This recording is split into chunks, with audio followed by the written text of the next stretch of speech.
What's going on, people? Welcome back to Football Therapy with me, your host Jan. I hope you're doing well, mate. I really do hope that. Welcome on back to Chelsea News, of course, the daily series here on the channel where I reflect on what's being said about Chelsea, giving you my opinion on it for whatever that's worth, and as always, more importantly, asking for yours. We knew Chelsea would be happy to sell Armando Broja for loads of money, but they could even loan him this season, this January, as in the coming days, which seems chicken oriental if you ask me, considering the lack of striker options up top. We won't be signing Big Victor from Sporting, and the options for a centre-forward are very limited. Even if Ivan Toney looks like he's back with a bang last night for Brentford, scoring a free kick with a bit of a naughty shuffle of the ball prior, but he looked very, very good, didn't he, Toney? I don't think he's going anywhere in January. I don't think Osimhen's going anywhere in January. And what's going on with Benzema? Heavy links to Arsenal? Ugh. Chelsea are recalling Diego Moreira from his loan in Ligue 1. We're going to talk about that as well. That's the fourth player recalled in January. What are these sporting directors doing? Come on, you got some good deals done. You've done some good work, guys. So can we sort out these loan destinations, man? I mean, the only good one so far is seemingly Cesare Casadei, and we're bringing him back because we need him. Anyway, we're going to get into all of it today, so strap yourselves in. Thank you for supporting the content. It's super simple. Just drop a like on the video and subscribe if you think you might enjoy more content. If you choose to subscribe, make sure you hit the bell notifications icon. Alright then, let's get into it. Let's start off with a quick Armando Broja update, courtesy of Simon Phillips on X, formerly known as Twitter. Chelsea's transfer chiefs are prepared to loan striker Armando Broja now, just as long as there is a £35 million sale in the summer. Well, £35 million is a lot less than the £50 million asking price that was being touted by reputable journalists such as Matt Law of The Telegraph. 35 million quid though, again, it's that pure profit vibe, innit? If you look at the money that we're getting on pure profit, I know it's a dirty word, and I do genuinely apologise for keep using this phrase, but what is it, like 32 million all in for Lewis Hall after the obligation to purchase from Newcastle, £35 million plus 2 million loan fee for Ian Maatsen, and he, by the way, has exploded at Dortmund. The BVB fans friggin' love him. He's already got an assist and he's had 2 excellent performances, so I can definitely see Dortmund buying him, so that'll be £37 million. Already, you're pushing 70 million for those two. You add Armando Broja, you're over 100 million, 105, 110 million of pure profit on the books. Chelsea can keep finishing 14th if they're making money like this, and we'll just keep buying players forever. Eventually though, our luck would run out, and the global football clubs that spend all the money on our players would be like, guys, you are a lower Premier League table side and you're no longer producing the talent. We ain't giving you 30, 40, 50 million for these guys. So eventually, we'll have to win football matches and hopefully win trophies. Still, the Chelsea Academy remains a great one, but the homegrown Academy graduate pure profit assets are running out. But let's talk about a striker though generally, because if we let Armando Broja go for a loan, maybe a loan with an option or obligation to buy this January transfer window, where does that leave us, bro? I mean, Jackson's going to come back. Pochettino likes Jackson. He's got a few goals. He's got scope for improvement. Fine.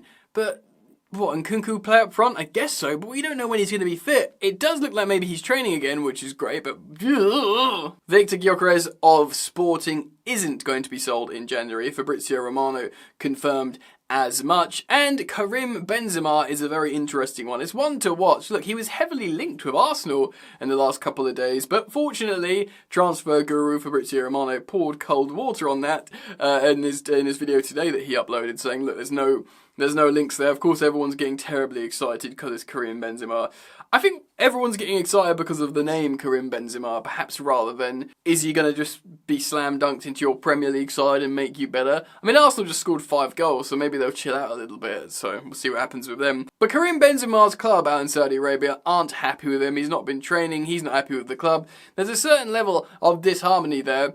I do wonder, because all Chelsea fans are like, yeah, bring him to the bridge. His professionalism would do great things for the young players. Maybe it would, but him not turning up to training for his current employer isn't really a good start. Granted, I don't know all the details, but man, if it's a 6 months loan, I'd get excited. If we put Benzema on massive wages and signed him on a 2.5-year deal, I would be concerned. But otherwise, 6 months loan to see us into the summer to score some goals so Nico Jackson can run around. And also, Nico Jackson can speak Spanish, so he can chat to him. We got loads of French and Spanish speakers. Actually, Nico Jackson can speak French as well. Anyway, they can all talk to each other. That'll be good. Bring Benzema.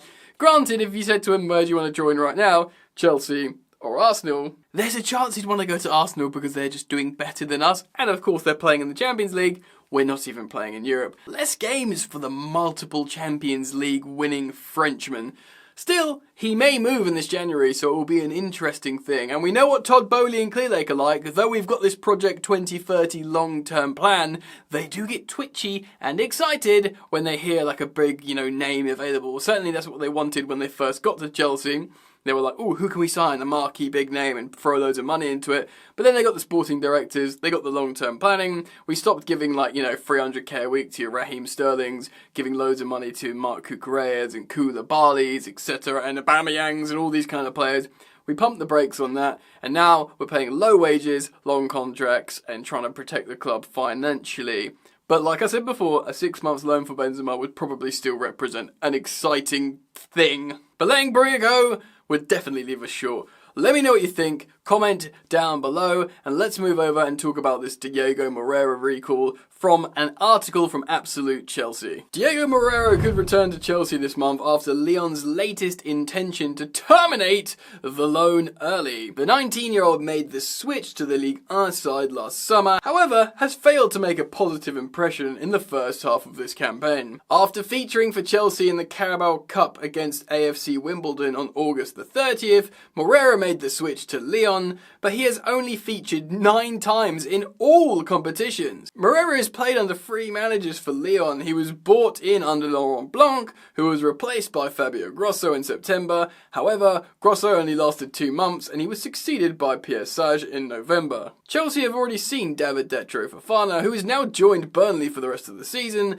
Andre Santos and Cesare Casadei returned from their loan spells at Union Berlin, Nottingham Forest and Leicester City respectively, all of course returning early. Now, as reported by Fabrice Hawkins of RMC Sport, a 4th is set to return as Lyon intends to put an end to the loan of Moreira in France. Lyon are actually eyeing up a move for Everton's Danjuma, who wants to join the club this month. The success rate of Chelsea's 23-24 loan decision has been far from ideal. Moreira will be unable to make another loan move for the rest of the season due to already playing for 2 clubs. Moreira will likely head into the under-21s. He's already appeared for the Premier League 2 side a few times this term. Oh, tricky. Diego Moreira. Yes, we saw him in pre-season. He seems like a cool dude by all accounts. He's friendly, he speaks fluent English, which helps as a young teenager. Obviously, he made really good friends with the other Chelsea boys in pre-season. One of the boys, he fitted in, he wasn't shy, he wasn't bashful.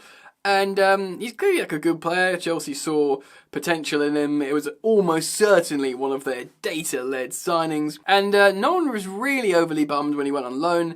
Actually, more Chelsea fans were frustrated about Angelo going on loan over to Strasbourg because he impressed quite a lot in pre-season. Of course, Angelo is a right winger and we've got Noni Madueke, we've got Cole Palmer, so it kind of makes sense at the moment. But in terms of loan destinations, of which there were so many for so many young players, more misses than hits. Like I said, Cesare Casadei at Leicester City seemed like a good loan, though maybe they'll be looking for another midfielder, which is perhaps why he got twitchy, but he's been a useful asset. 14 appearances in the league, appearances in the FA Cup and League Cup, scored winning goals, got assists, so he was a useful asset to Leicester, but Chelsea clearly think Cesare Casadei will be more useful back at Stamford Bridge at the moment, where we seemingly get loads of midfield injuries. Of course, considering Leslie Ogachukwu and Romeo Lavia, who's apparently always injured, and, we're going to certainly put Conor Gallagher into the red zone eventually. So more midfielders can help us here. Diego Moreira is a frustrating one. Andre Santos is a frustrating one. And David Detro Fofana at Union Berlin was a frustrating one. Apparently he fell out with the coach as well. But to be honest, Union Berlin, after last season, for a long time they were in a title race, but of course ended up qualifying for the Champions League. This season it's the complete opposite. They've, reverted to type, but it's been very difficult. hopefully David Fofana will just enjoy the experience at Burnley. Although, from relegato things. To be honest, he went from Union Berlin, relegation scrap, to Sevilla, where he was going to go to Sevilla before that, European loan slot was taken by Martin, which was more of a priority, getting Martin to Dortmund. So he had that robbed of him. But even though Seville's nice, they were in a relegation battle. And then you get him to Burnley, that's a relegation battle. So the dude is freaking struggling out here.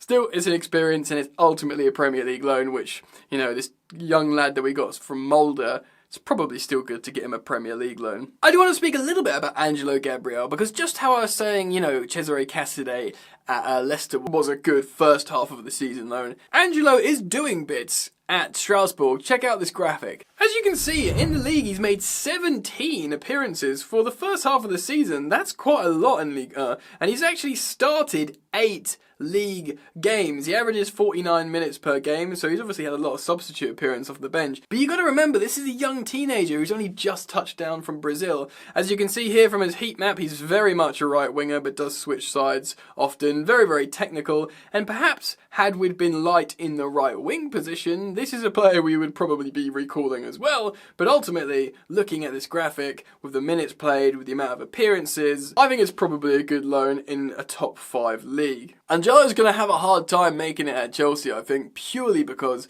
I do think Cole Palmer does his best work on the right wing. I know lots of people think he's a number 10. He does look good there, but I feel like he's always looked more comfortable when he's playing out on the right.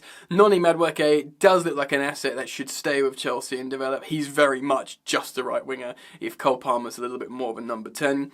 We've got left wingers, Mudryk, there is such a player there to be developed, but it's a long-term project, you just got to accept that. Long have I been saying it on the channel that it's just raw ability with Mudryk, and it's going to be a long time before we can just rely on him as this, starting left winger in a really, really, really strong team. But it's in there. He's a great, great player, and he will get there because he's got the dedication, he's got the mindset. Raheem Sterling is an interesting one because he's just always involved. Not every Chelsea fan's behind Sterling, and he had the same thing at City, even though he scored so many goals for City. In one season, he was amazing for them, but he's always involved. He always wants the ball. He's always, part of it, which makes people frustrated because they see him make some mistakes. But I've said it before, and here I say it on my social media or my Instagram, at Football Yannick, if you want to follow me on Instagram, that because he's getting in those positions, that's why the coach likes him.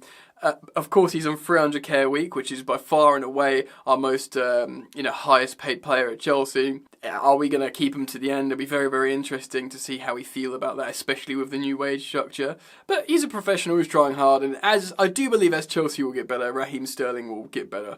But anyway, I wanted to talk about these stories and put out to you guys. So what do you think? What do you think about these multiple loan recalls, including Diego Moreira?